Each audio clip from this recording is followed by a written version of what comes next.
Ang pag-asa ng Philippine Air Force, PAF, na makakuha ng F-15K Slam Eagle fighter jet ay nagpasiklab ng mga talakayan sa loob ng mga komunidad ng depensa at aviation. Ang mga advanced na kakayahan ng F-15K, na kilala sa air superiority nito at precision strike capabilities, ay walang alinlangan na magtataas ng PAF sa mga bagong taas. Gayunpaman, ang pagkuha ng naturang sopistikadong platform ay may malaking implikasyon.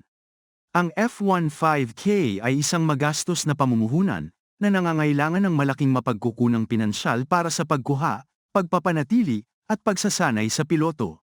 Higit pa rito, ang mga kinakailangan sa pagpapatakbo ng sasakyang panghimpapawid ay hinihingi, na nangangailangan ng mga advanced na infrastruktura at mga sistema ng suporta. Dahil sa pangunahing pagtuon ng Pilipinas sa maritime security at panloob na mga banta, ang pagiging angkop ng F-15K para sa mga partikular na pangangailangan ng PAF ay isang paksa ng debate. Bagamat ang mahabang hanay ng sasakyang panghimpapawid at mabigat na kargamento ay maaaring maging kapaki-pakinabang para sa ilang mga misyon, maaari itong maging labis para sa iba. Ang isa pang mahalagang salik na dapat isaalang-alang ay ang geopolitical landscape.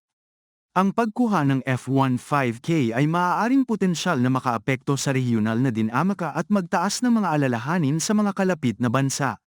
Ang pagbabalanse sa pangangailangan para sa pinahusay na mga kakayahan sa pagtatanggol na may potensyal na diplomatikong implikasyon ay isang komplikadong hamon.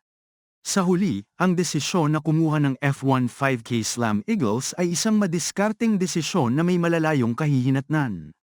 Ang isang masusing pagsusuri sa cost-benefit, kasama ng maingat na pagsasaalang-alang sa mga kinakailangan sa pagpapatakbo ng PAF at ang mas malawak na geopolitical na konteksto, ay magiging mahalaga sa pagtukoy ng pagiging posible ng ambisyosong pagsisikap na ito.